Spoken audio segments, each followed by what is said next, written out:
বুধবার ইফতারের পর হঠাৎ অসুস্থ হয়ে পড়েন বিএনপির স্থায়ী কমিটির সদস্য ও প্রধানমন্ত্রী তারেক রহমানের রাজনৈতিক উপদেষ্টা মির্জা আব্বাস। পরে তাকে দ্রুত রাজধানীর এভারকেয়ার হাসপাতালে ভর্তি করা হয়। সেখানে পরীক্ষা নিরীক্ষার পর শুক্রবার চিকিৎসকরা তার 2 দফায় অস্ত্রোপচার করেন। চিকিৎসকরা জানান, মির্জা আব্বাসের অপারেশন সফল হয়েছে এবং বর্তমানে তিনি শঙ্কামুক্ত।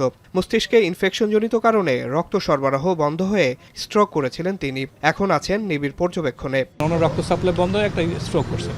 হ্যাঁ, সিঙ্গাপুর যাওয়ার প্ল্যান ছিল, বাট ওনার কন্ডিশনে যে ডিটারেট করতেছিল সেদিন ওই জন্য ক্যান্সেল করে আমরা একটা অপারেশন করছি, সাকসেসফুলি ডান। পেশেন্ট এখন ভালো আছে। এখন তো মাত্র অপারেশন হয়েছে, উনি লাইফ সাপোর্টে আছে, ভেন্টিলেটরে আছে। এটা আমরা উইথড্র করবো ভাইটাল দেখে, blood pressure, pulse, lungs, heart দেখে আমরা উইথড্র করবো কালকে সকালের মধ্যে ইনশাআল্লাহ। এদিকে মির্জা আব্বাসকে নিয়ে বিভ্রান্তিকর তথ্য না ছড়ানোর আহ্বান জানিয়েছেন তার পরিবারের সদস্যরা।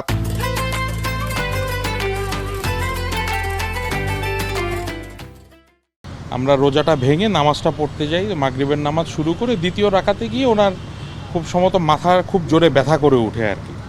সেক্ষেত্রে তখন নামাজ ছেড়ে আমরা সবাই বাবাকে ধরার পরে আমরা ডিসিশন নিয়ে আস্তে করে আমরা হসপিটালে নিয়ে আসি। যেহেতু বয়স হয়েছে বাবার এবং কাজের চাপটাও একটু বেশি ছিল, সাথে সাথে রোজা রেখে একটু স্ট্রেসের মধ্যে পড়ে গেছিলো আর কি। তো আলহামদুলিল্লাহ আমি মনে করি বাবা অনেকটা ভালো আছেন এখন, আপনাদের দোয়ায় এবং আল্লাহর অশেষ রহমতে আপনারা সবাই আমার বাবার জন্য দোয়া করবেন ইনশাআল্লাহ। এদিকে মির্জা আব্বাসের শারীরিক অবস্থার খোঁজখবর নিতে শুক্রবার দুপুরে হাসপাতালে যান প্রধানমন্ত্রী তারেক রহমান। এ সময় তিনি চিকিৎসকদের সঙ্গে কথা বলেন এবং উন্নত চিকিৎসা নিশ্চিত করার নির্দেশ দেন।